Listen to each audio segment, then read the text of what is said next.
allocated allocated to Colorado. Following Allison's short presentation, we will, Sarah Hughes will introduce the senator.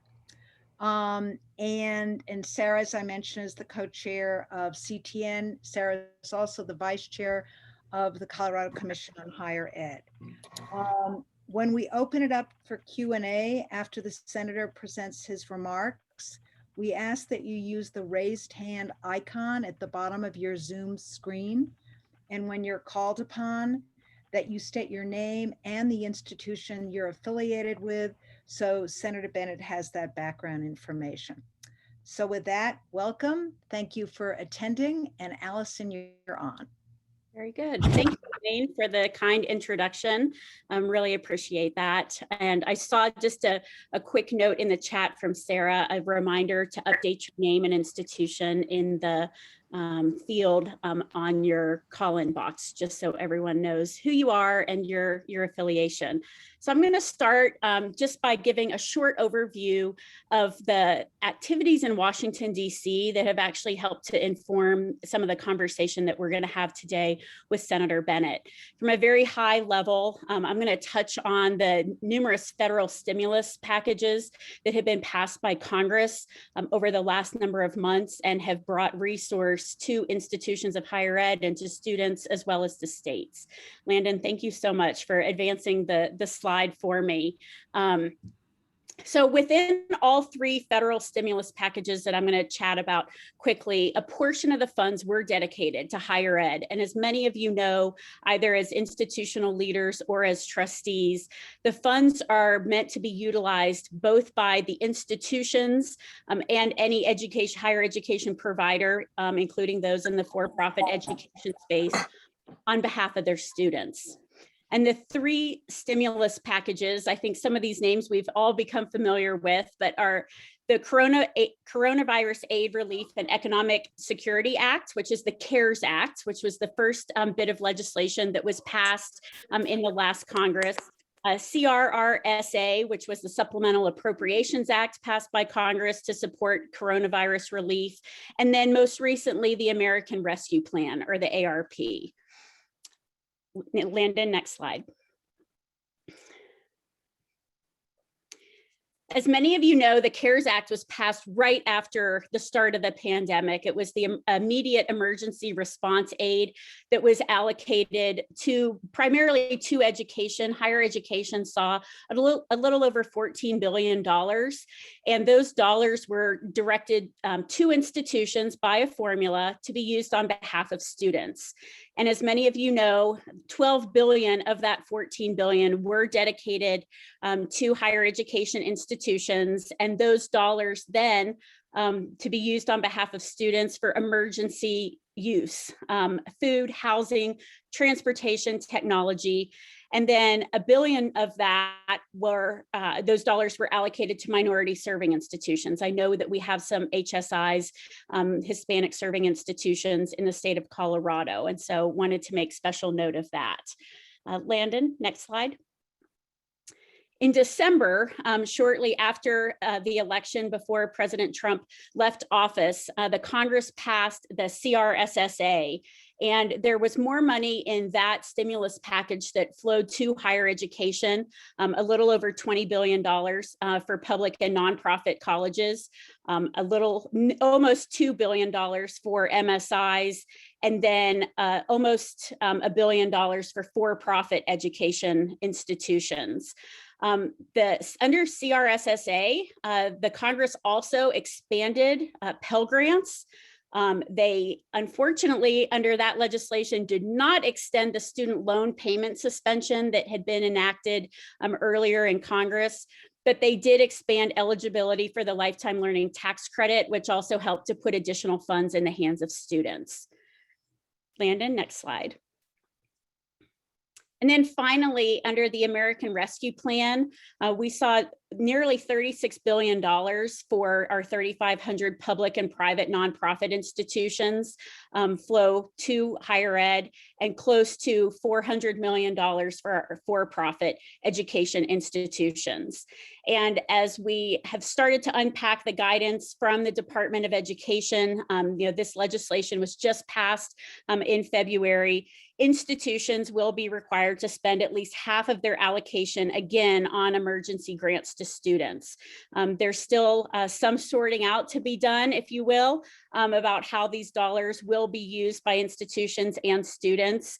It's expected that this Department of Education under the Biden administration will grant a little bit more flexibility that had been granted under the previous administration for the use of those funds. I also want to make note that there will be approximately $3 billion that flows to minority serving institutions in support of students.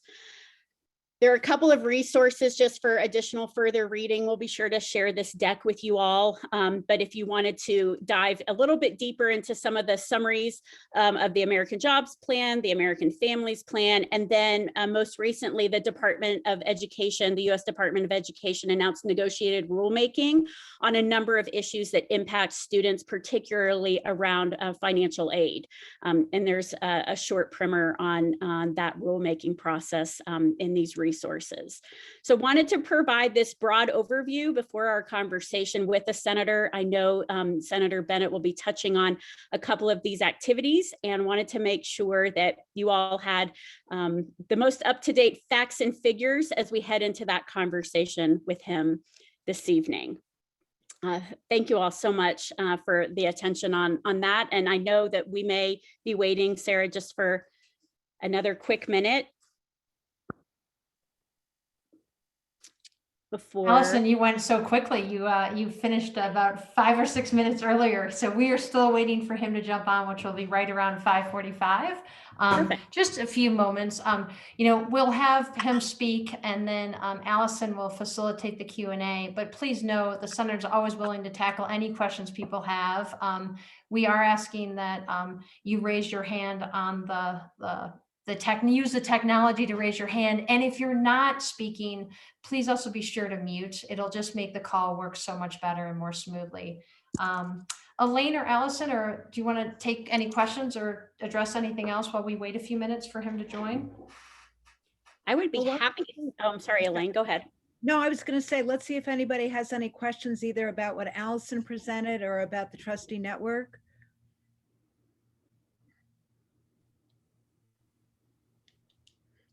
So Leslie, you're never short on words. Talk to us about your involvement with the trustee network and value added. Okay, sure. First of all, I was so excited when you and Sarah first contacted me about this, because having served on the school board for Boulder Valley, I annually attended, as I'm sure you did too, Elaine, the Colorado Association of School Board annual meeting. And, I just found it so helpful to go to the various sessions and to check in with colleagues from across the state and hear how things are going in their school district. So I think it's really great that we've come together. I really have enjoyed meeting the founding members, and, I'm hoping to get together with a few of them for coffee to talk a little bit more about, how business is done at your particular institution. And I think that's one value that's really added to me. And I think that's something great. We had Todd talk about the funding formula, the stimulus with a purpose, which I guess, did not make it, but went on a listening tour. So I really, I think it's great what the network is bringing. And I look forward to it continuing to develop and being useful for everyone. Thanks, Leslie. Our intent is to do a number of different learning opportunities. That's why we did one on the Colorado funding formula and the extent to which it addresses equity. We have this great opportunity today to have this conversation with Senator Bennet. He does want this to be a conversation. He wants back and forth, so I'm sure our group will not disappoint. And we're looking forward, we're already starting to plan our next learning opportunities. So we are always open to suggestions to achieve our goals, to make trustees more effective advocates on behalf of higher ed. Elaine, I see President Feinstein has his hand raised. Thanks, Allison. And I want to add to what Leslie said. I want to thank Elaine and Sarah for organizing this group. And as a university president, this is so exciting to have all of you convene together and work as an ecosystem of higher education in Colorado for the support of all of our students here. And so it's refreshing to see that happen. I've been here for 3 years now. This is the first time I've seen all of you come together and work on important topics like this. I know it's just the beginning, but on behalf of all of the university presidents and chancellors in Colorado, we greatly appreciate your work and the difficult work that you're doing and the opportunities that lie ahead for us.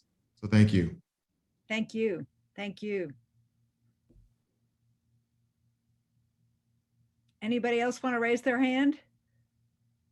Mario Carrera from MSU. Hi, Elaine. Thank you. Echo those comments as well.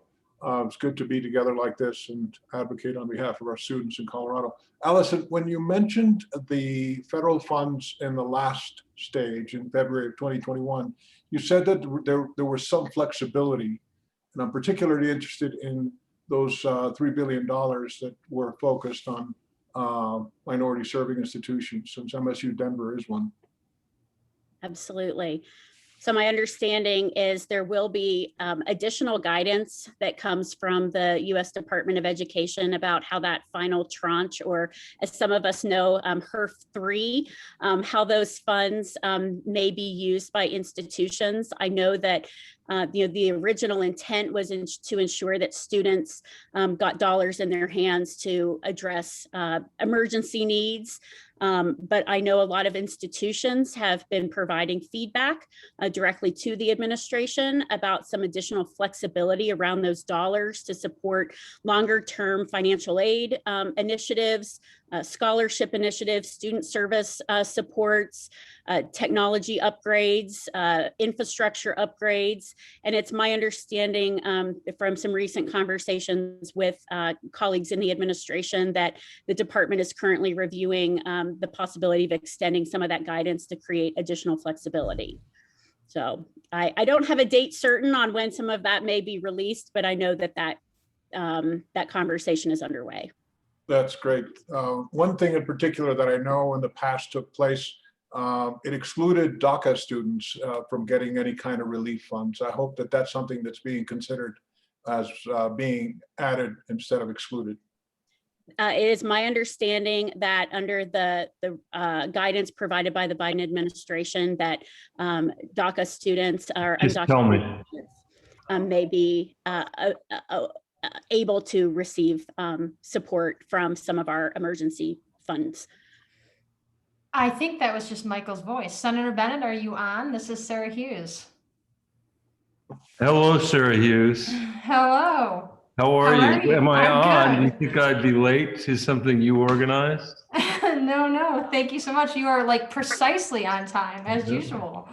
Well, welcome. Thank you so much for being here. You're going to see a lot of old friends on this call tonight and many new faces.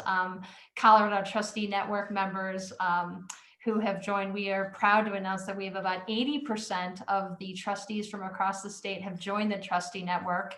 And you also have several presidents on the call tonight and several new presidents. We have John Marshall from CMU, who's a newly appointed president, and then two acting interim presidents for Western, and your old friend Todd Solomon from CU, and Nancy Kirschholm from Western. So thank you everyone for being here today. Thank you, Allison, for the fabulous update. We appreciate that as well. Michael, when you're done speaking, we're going to turn it back over to Allison to help moderate Q&A for you. But just a few moments to introduce you to everyone on the call. Many of you know I spent years working with Michael, and he used to say, you laugh. He used to say something that's really true, that there's no lobby for kids in Washington, D.C. And as former superintendent at Denver Public Schools, Michael put kids first every day. And Michael, that's something that I think this group can really appreciate, is the trustee network has also aimed to put learners first. In that regard, I want to take a brief moment to tell you just a few things about the network, and then also just fill everyone else in on a few more points. The network, the trustee network, is a coalition of appointed and elected leaders who are working together to speak with one voice about the issues of greatest consequence to Colorado students and post-secondary institutions. Specifically this year, our focus has been on addressing the equity gap in a material way and a stronger alignment for learners in the workforce, something I know you're trying to address with your apprenticeship bill. And it reminded me a lot of what we tried to do and establish with A+ Denver way back when, at the beginning of the work at DPS and creating reform and advocacy and making sure that whatever took hold and took shape in the state and in the district was a conversation between the community and the district. And in this same way, we are trying to broaden the conversation that institutions are having between students, the broader community and workforce, and the institutions, and really advocate on the institutions and students' behalf. So with that, we are truly eager to hear about your work over the last several months on the stimulus package and the CARES Act and the American Rescue Plan. I know the rescue plan is near and dear to your heart, as it included your child tax credit bill, and I hope you'll talk a little bit more about that tonight. For those of you who don't know about this legislation or this part of the legislation, people across the country arguably describe it as the most consequential measure to address childhood poverty since the New Deal, and it's projected to cut childhood poverty, I believe, in half. And we're lucky to have you fighting for us in DC, and welcome to tonight's call. And it's great to see you. Thank you. Sarah, thank you so much for inviting me. I'm not as well prepared as I would have been, when you were still working here. So I hope I don't screw up any of the answers, but I'm grateful to you and Elaine and Allison for your work to pull the Colorado Trustee Network together, which I think came at a crucial time in the history of our state, in the history of higher ed. And it's one of those things, I think, born out of necessity, maybe in some ways. And I really appreciate your organizing the discussion today. I want to, before I say a few words, and then I will take whatever questions or whatever criticisms anybody has on any topic. I'm happy to talk about higher ed or anything else. I just want to thank all of you, because this has been a really, really challenging year, and people don't sign up to be a trustee or a university president or, in my case, a school superintendent in the old days, because they know a global pandemic is coming. These are the moments that really test leadership and test all of us. And I just want to thank you, because I think because of your leadership, we're coming through this, in more or less in one piece. And on the back end of it, we're all going to have to figure out what it looks like to deliver higher ed in a post-COVID world, and how we're thinking about that. And I suspect the experiences that you've had over this year are going to turn out to be enormously valuable going into the future. So while I wouldn't have wished it on anybody, and I wouldn't have, I think about something like the network itself, putting that together, I wouldn't have wished it on anybody. I think a lot of good is going to come out of this. And that's what I've seen as I've traveled literally every single county from February to February during COVID. So thank you. And thank you to everyone on the call for joining today.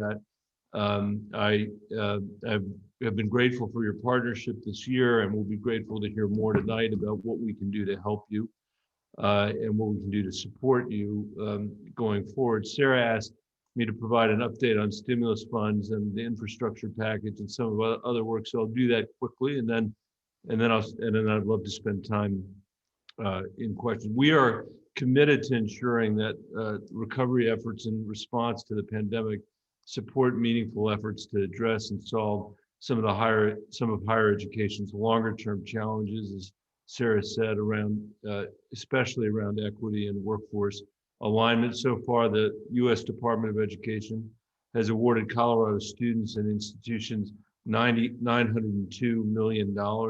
There'll be more if we pass the infrastructure bill. Many of the recipients of those funds are here today. And I think that about a quarter of that funding has been spent.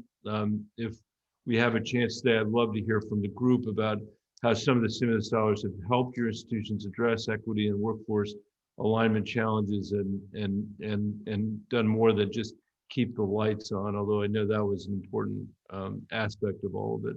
The focus right now in Congress is on a potential infrastructure package.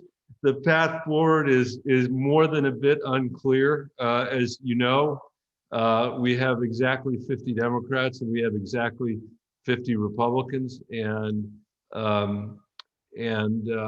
there have been some efforts to create a bipartisan package. Where that tends to fall apart is around the question of revenue to support the package. Joe Biden, to his credit, I think, has said that he thinks we ought to pay for this package, and he suggested some ways of doing it that involve reversing the Trump tax cuts, most of which benefited the wealthiest people in the country. So far, there's not a single person on the other side of the aisle who said that they are willing to vote to change any of those revenue equations. So in the end, while we're awaiting details of this bipartisan deal on a smaller, narrower package that's more focused on what some people around here called traditional infrastructure, which some of us, I won't even say anybody else. I think we should be building 21st century infrastructure myself, not stuff that we built in the middle of the 20th century. And I'm not ashamed to say that across the state of Colorado. It doesn't need to look the way it did when our parents and grandparents had the decency to build these roads and bridges. For us, obviously, that's important to us, but it's just as important that our kids have, an electrical grid, for example, that can allow them to compete in the 21st century. And so I don't think that the deal, if there is one, is going to preclude a broader bill. And that's where the higher ed money will be. That's where the other things that I've been fighting for are going to be. And I've been fighting on, a set of priorities that I've sort of fought for over the last decade or so that I think are really important to Colorado, including apprenticeships, which I'll just talk about for a moment. And then I'll talk, as Sarah said, about the child tax credit, and I'll shut up. But I really believe that expanding apprenticeship programs is one of the best opportunities we have to create more pathways to opportunity, especially for people in communities who currently lack a lot of good options or may lack any good options. And President Biden's infrastructure proposal, as you may know, includes a combined investment, it's massive, of $48 billion in American workforce development and worker protection, including registered apprenticeships. His plan closely mirrors my Student Apprenticeship Act, which I hope to introduce again this summer. The bill would create a federal grant program to support partnerships among higher education institutions, businesses, and workforce intermediaries to build apprenticeship programs. It would also allow students to apply federal work study to jobs at apprenticeships. I mean, I came away from the school experience and at Denver Public Schools believing that no kid should graduate from high school without the skills to earn a living wage, not just the minimum wage. And that the architecture of our K-12 system, our higher ed system, and our business community and nonprofits ought to be devoted and reconstructed to be able to deliver that. Higher ed would have a lot to say about how that would happen. And in this, usually my team finds our best ideas for legislation from visiting with people in Colorado. I actually got the original idea for this bill probably shouldn't say this, but since you're who you are, I will tell you the truth. After a visit to Harper College in Illinois outside of Chicago, Harper built an apprenticeship program where students graduate debt-free because employers pay 100% of their tuition and their fees. Employers have a steady stream of qualified employees because the college builds the program to meet the employer's needs, and the college sees more students graduate and stick with school because students leave with a job and skills that make them ready to compete in the workforce. And it relates to high school again, because, you know, Harper basically starts this work and the community starts this work back, you know, in the 6th grade, telling kids this is what you're going to need to be able to do to be able to graduate and go into college, or graduate high school with a year of community college under your belt and with the skills to earn a living wage. And so since the visit to Harper, I've had the chance to learn about many instances of the same amazing work going on in Colorado. In fact, last month I met with a group of apprenticeship students at MSU Denver who totally blew me away. I'm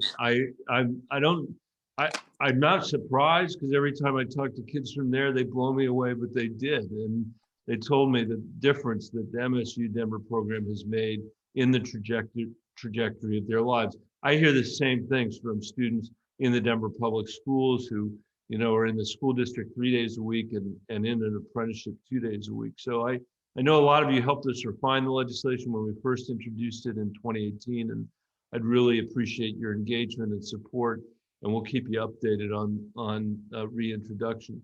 The second thing I mentioned is the Bridge Act, which is my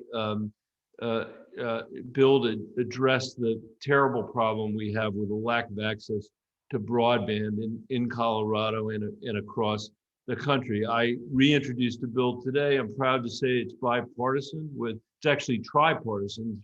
Senator King, Angus King from Maine, who's an independent, and Rob Portman, my friend from Ohio. And this is by far the most significant bipartisan broadband bill in Congress. It would provide a $40 billion investment in broadband, but it would do it in a way that directly addresses the digital divide for those in rural areas without access to a high-speed network, and for kids like those in the Denver public schools, or in Aurora is another good example, who have access to a network but whose families just can't afford it. This responds directly to what I've heard across Colorado over the past 11 years, and especially the last year of the pandemic. Even before the pandemic, you know, my view was that if you accept a world where some kids have access to broadband and other kids don't, it's exactly the same as accepting a world where some kids have access to textbooks and other kids don't. We've done that in our history as a country. Those are not some of the brighter moments of American history. And I think the fact that, you know, we've got kids that have to go to Walmart parking lots to do their homework is a disgrace, especially in view of the fact that we've spent $50 billion already, but we spent it subsidizing big telecom companies instead of subsidizing states and communities to do the work themselves. And my bill reflects the really successful work that I've seen in places like Delta Montrose and Longmont, where local communities were able to build world-class networks at affordable rates. If they can do it, we can do it.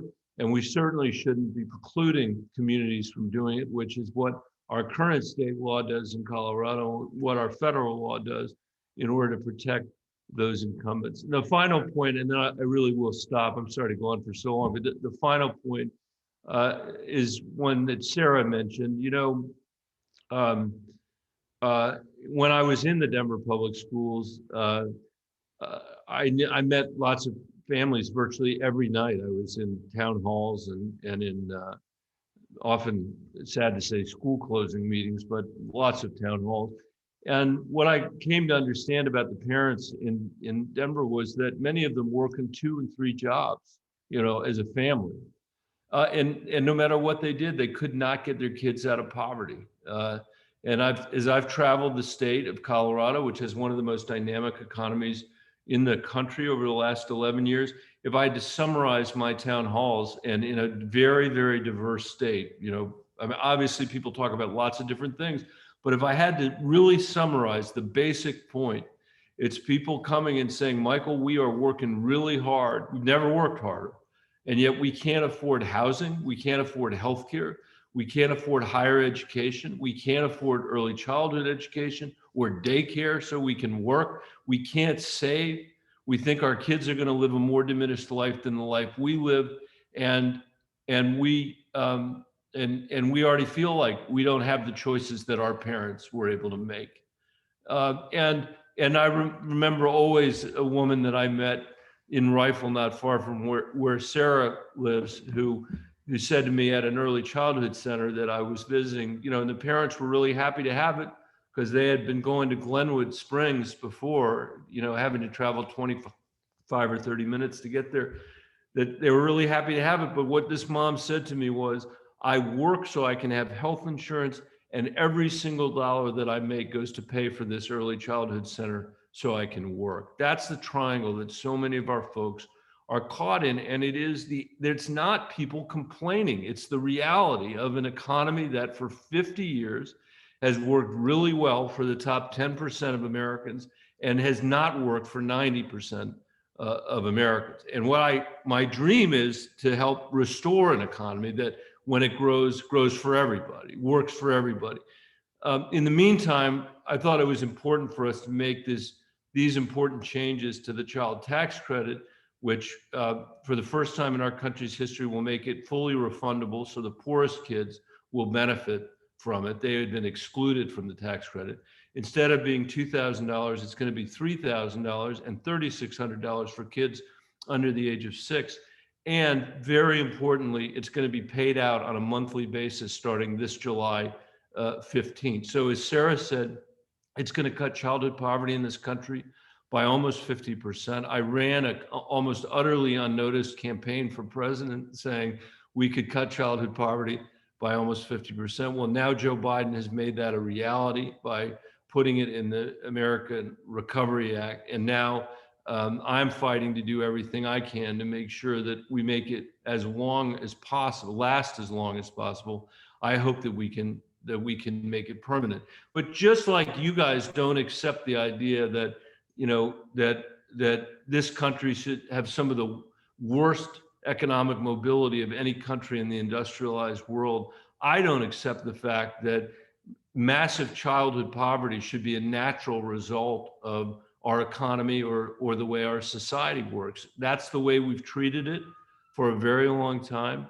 But I feel like for the first time that I've been in the Senate, that I can say that we're finally treating America's children like they're not someone else's children, but that in fact they are America's children. And I think if we just keep our eye on the next generation of Americans, we'll be very surprised at the distance we can travel and all the things we can accomplish to strengthen our democracy on the one hand, to ensure that we've got an economy that works for everybody, and to restore America's place in the world. I have not been more optimistic in the time that I've been in the Senate than I am tonight. And I look forward to our partnership together to fulfill the promise of the people that we're all working for and serving. So with that, Sarah, let me stop. I'm sorry to go on for so long, uncharacteristically lengthy, but I guess that's what the filibuster does to you. Very uncharacteristically. Allison, do you want to begin and kind of kick off the Q&A for everyone? That would be great. Perfect. Senator Bennet, this is Allison Griffin. I'm the chair of the Board of Trustees at Colorado Mesa University in Grand Junction, and I'm just really honored to have you here. Have you filled the president's job there yet? Or is our new president is with us this evening, John Marshall. Good. So good. I was getting my application ready, that's all.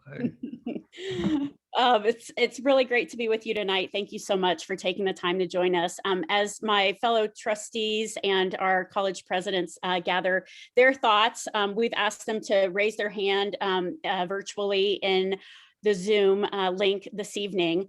But I have one question to kick us off. You touched a lot on the stimulus and activities in Washington related to coronavirus recovery. But I'm wondering if you can talk a little bit about the likelihood around the Higher Education Act being reauthorized this Congress. You know, it's been since 2008 since the law has been comprehensively updated. Do you have any insight you can offer us? We had, wow, is that the Steve Jordan who's on this phone call? It's wonderful to see you, Steve.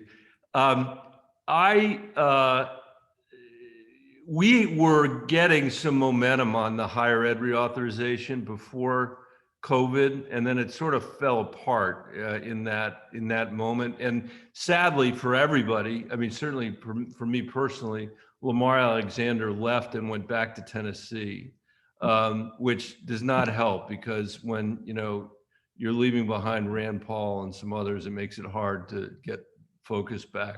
So it'll be interesting to see how things normalize here, or if they do.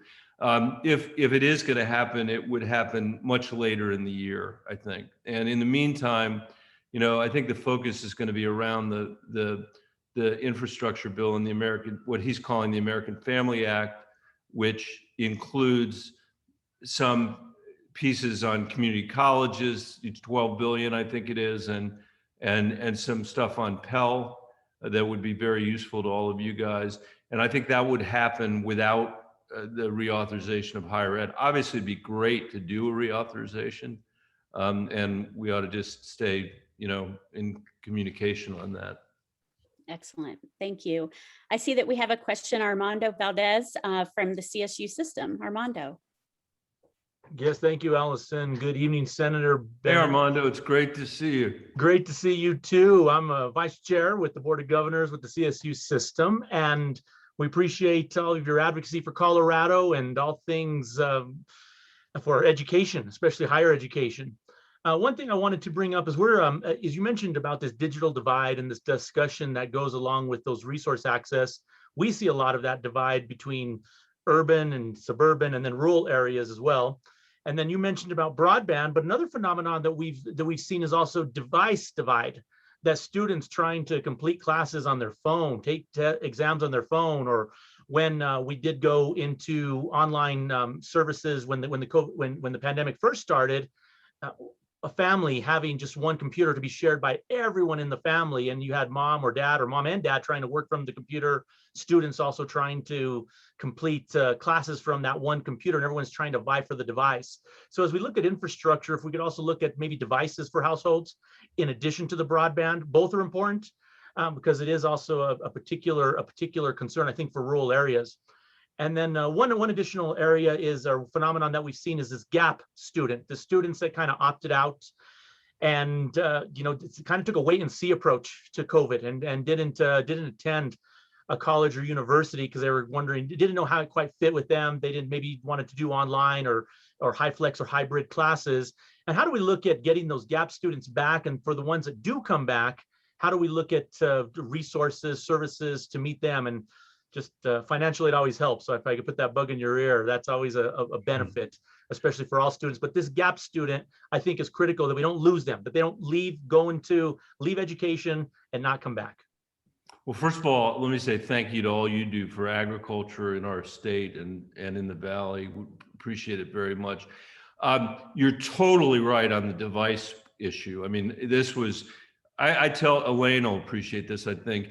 Every single conversation I had with parents and teachers and students basically ended in tears over the last 18 months. And a lot of that had to do with broadband access. A lot of that had to do with a lack of devices, parents, needing to be on the device to do their work and kids not getting on the device. I mean, it's a huge, huge problem. And you're right. And it's especially a problem in rural areas, but not only. One of the changes that we made to the legislation when I reintroduced it today is we put in this issue around affordability. So it's not just an issue of access literally to the broadband, but also how do states work with communities and with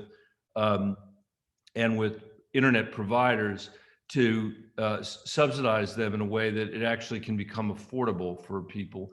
And I do not know off the top of my head whether the issue of devices is touched on in the bill, but I wouldn't at all be surprised if it is, because this has been a huge pain point for families going through this for the reasons that you said, but I will double check that. And then I would not pretend to tell the people on this call how you ought to get folks back. But I will say, as a parent and as a community member, I think we are going to, the market for higher ed is changing before our eyes, and people are going to be looking for opportunities to have compelling digital access to academics.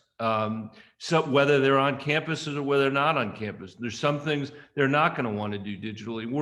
You're all going to have to figure that out. But I see this as a moment to try to, both in K-12 and a higher ed, to try to move ourselves down the curve, as you know, in a much faster than we otherwise would have. We all move more slowly than we should. That's the nature of our institutions in some ways, I think.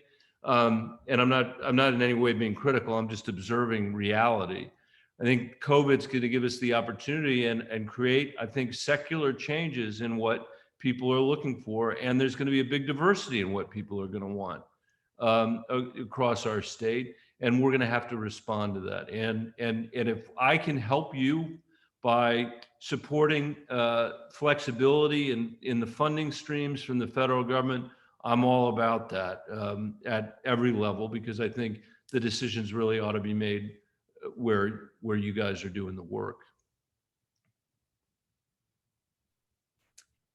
Thank you, Senator Bennet. I think we have a question from Kathy. Let's see, Kathy Shull.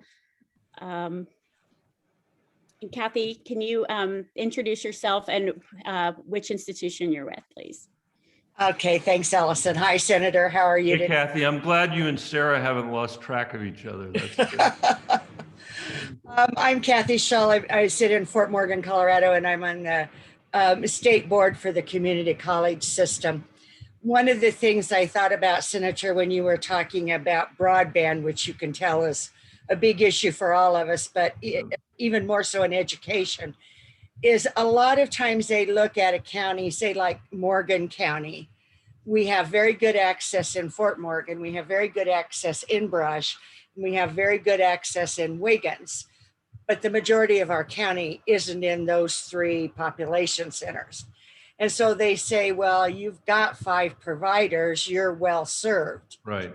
And we're not, because the service stops at a mile north, southeast, or west of the populated areas. Yep. So that's something that I can't even imagine some of the kids sitting up at New Raymer or Grover trying to figure out how to get online, stay online. And the gentleman, Armando, that mentioned the device divide, I heard a lot of that. And so thank you for bringing that up, Armando. Very important. Yeah, well, you're Kathy 100% right, as usual. I've spent the last 10 years trying to overturn the FCC maps because they're so terrible. They're based on, there being one house with broadband someplace, and then they extrapolate from that and say, so the whole county is now covered. My bill, in fact, I mean, the direct way of dealing with this would be my other piece of legislation on this that would basically rip those maps up and say you got to redraw them based on reality, not based on what the incumbent telecom providers are telling you. But one way of getting around that is my new bill, which this bipartisan bill I introduced today, which allows communities to substitute their maps with real maps for the FCC maps, so that we can build out to the kind of places that you're talking about. By the way, one other thing just to mention, this bill, we describe it as future proofing. I mean, the bill requires the build out to be 100 megabits up and 100 megabits down. And a lot of people say, oh, that's too much for rural areas. Again, if you're running a small business in a rural area, if you're a student in a rural area who's trying to learn how to program, that's not too much. That's what is required by the internet, the global competition that we're facing. Or if you're the farmer sitting out in the middle of the field and you use the computer, the broadband network. Another perfect, that's just such a perfect thing. And I know, CSU and so many other places are working on this, but you think about what the future of precision agriculture is really going to look like, and the way in which we as a state are going to manage our water, just to take that as one example. You cannot do it without broadband. It's not possible. I'll tell you a story about that later after you guys finish your.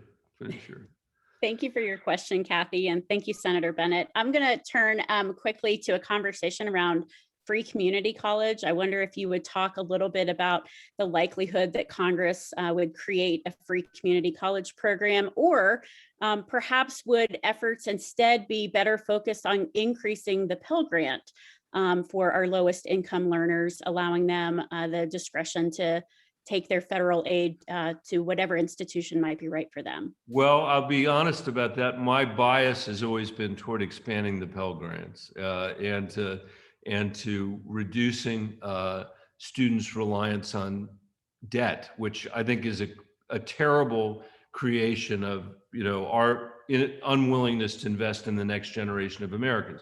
I believe people should graduate from their higher education institution, no matter what it is, debt-free. That's what I think. And I think we could accomplish that as a society. Increasing the Pell Grants would help with that, and we've made some progress on that. And that's been my bias. Joe Biden has a slightly different bias, in part because he's married to a community college professor.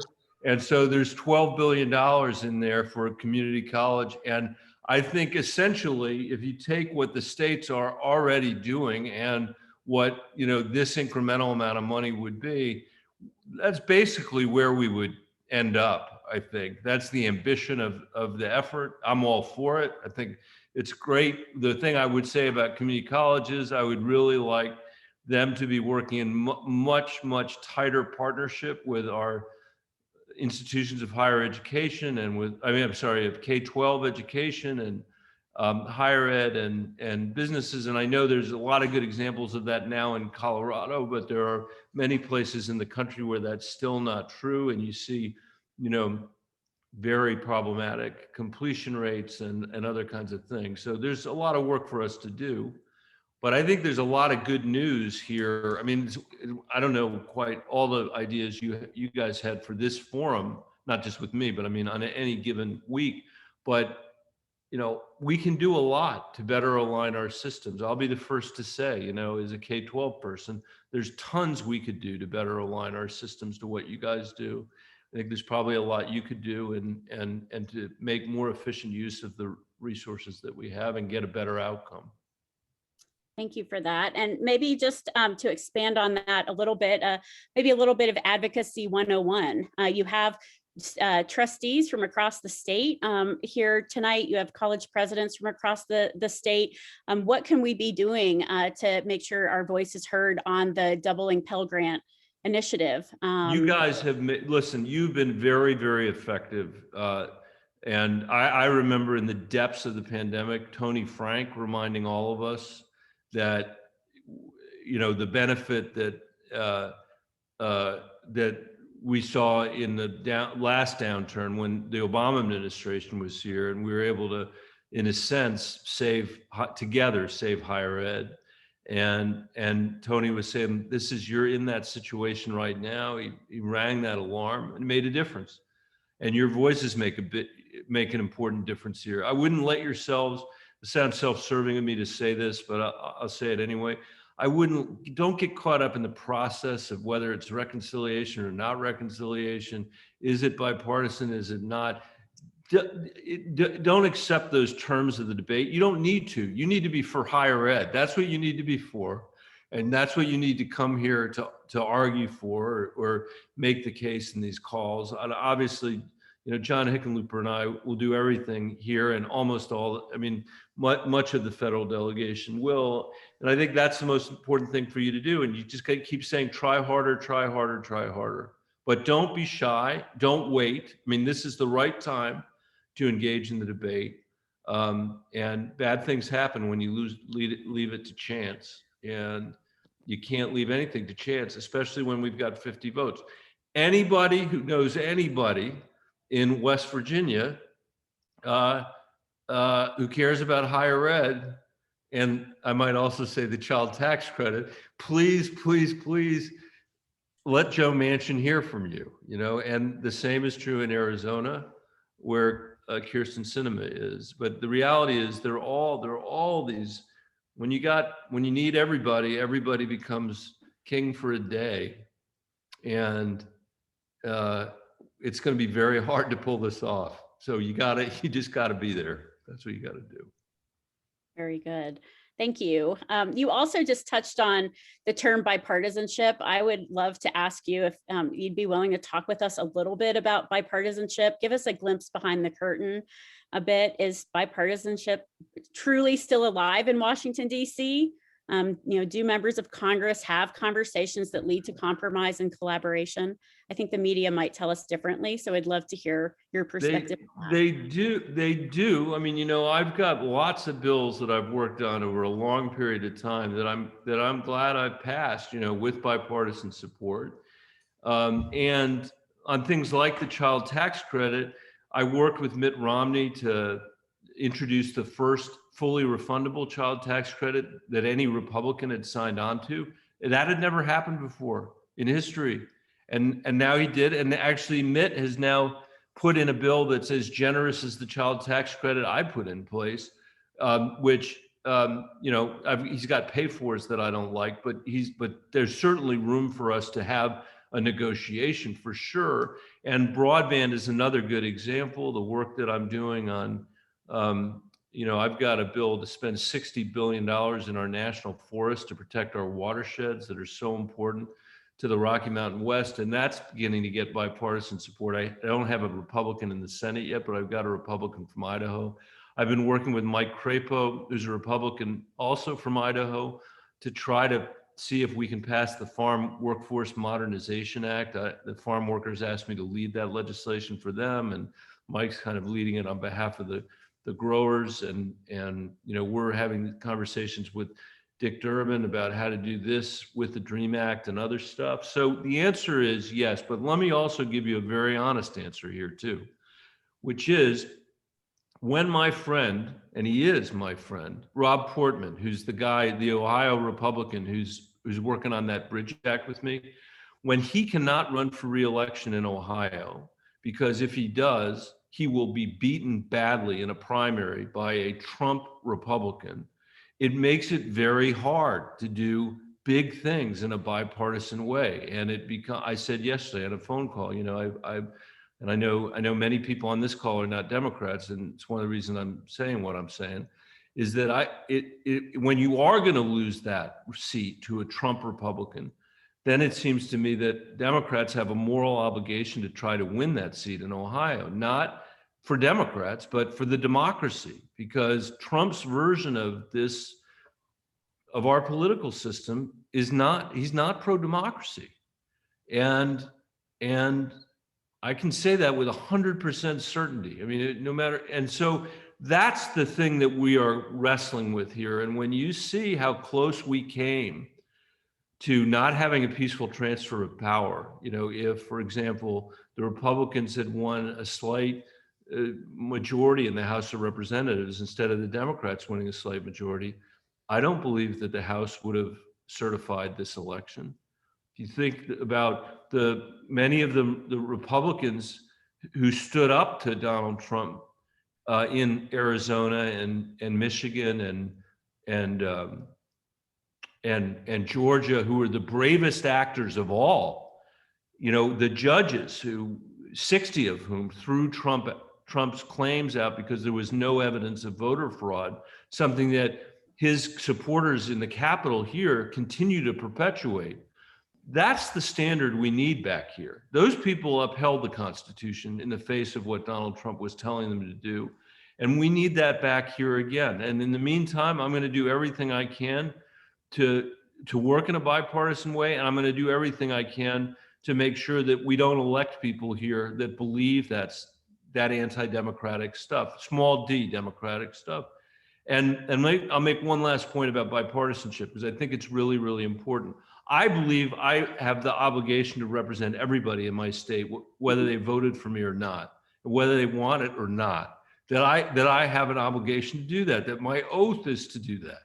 And I wrote a letter a memo to my friend Susan Rice, who's the domestic policy advisor to Joe Biden. We have known each other since nursery school.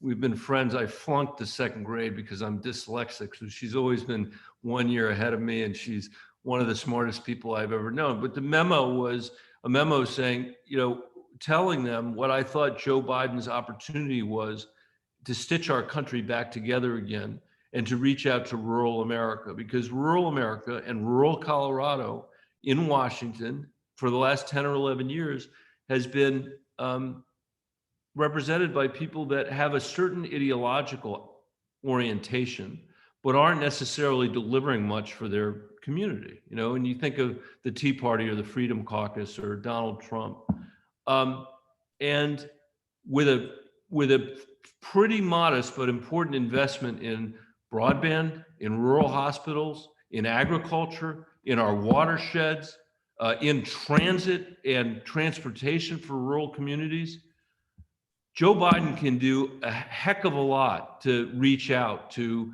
red parts of the state that didn't, or red parts of the country that didn't vote for him. And I believe it's incumbent on him to do it. That if you are the president of the United States, you've got a divided country. If you have the chance to reach out, he can reach out. I never heard a word from my friend Susan except thank you when I sent the memo, until they released their infrastructure plan. And it was full of the stuff that I had sent over there and said, this is the kind of thing that you could do. And so I look forward, no matter how the vote is counted here, I look forward to being in rural Colorado once we pass this bill and being able to say, this is what we're doing for rural Colorado.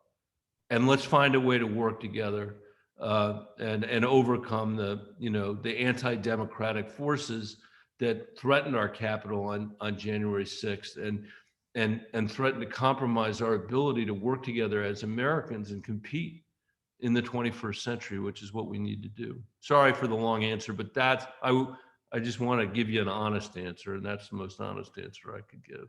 We appreciate that very much. Thank you for taking the question. I see Mark Hout from Ames Community College. It looks like you were raising your hand. I wanted to turn to you in the case that you have a question for the senator. Thank you. Thank you, Michael, for being here. And I appreciate all the providers of this forum, because it's been great I participated in a January forum that was very informative about higher ed, and being on the board now at Ames for 5 years, we're doing great things. We're very humbled by our wealth that we're able to do those things, where a lot of higher ed institutions struggle. Long to short, can we take a look at Harper College? You mentioned that earlier on, and how it integrates back into the K through 12 system to provide apprenticeship programs and workforce development criteria, CTE. I've noticed since the mid 80s that Department of Ed pretty much dismantled many vocational programs in K through 12 education, and with a fair promise that if you went to college, you're going to be a great success. Well, we know with that dismantling, a lot occurred that probably isn't beneficial to all concerned. And I'm wondering, is there a consensus vote in the Senate or Congress that would enable funding for K through 12 education to reestablish their CTE vocational programs in the genre that in the mid 80s that existed, and then let the community college extend that that accreditation or that certificate format to be beneficial, or maybe possibly and I don't want to beat up on higher ed, because I've had conversations with other folks, but possibly we send those to higher ed that really will use that education with degree program. And is credential education more important? So my question is, do we need to refund K through 12 education that will help support higher ed? Yeah. So first of all, you guys do some amazing stuff, and I've been to your campus and I've seen those beautiful buildings and the work that you're doing and responding to both the needs of employers and the desires of students. So congratulations on all that. And I think the answer is yes. Here's the problem, or it's not the problem. Here's the history. We turned vocational education in this country into a dumping ground for students that we were not educating to high levels, and it did not have the rigor that it should have had, and it got, as a result of that, it got a very bad reputation sort of nationally by folks that fund education, and it got a bad reputation among students who, felt like they were not advancing in their education. So I think as we put it back in, we've got to make sure the rigor is there, that the alignment is there, and that it is relevant to what people will pay. Now, I believe that a legitimate criterion for success is, can these kids who are graduating from high school with maybe a year of community college under their belt before they graduate, can they earn a living wage in the market in which they live? And if they can, let's fund more of that, and stop funding stuff that doesn't put kids in that position.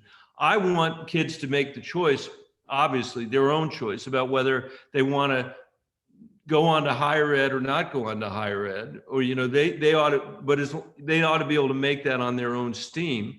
And the rigor that's required for higher ed, frankly, is not very different from the rigor that's required to earn a living wage from people either.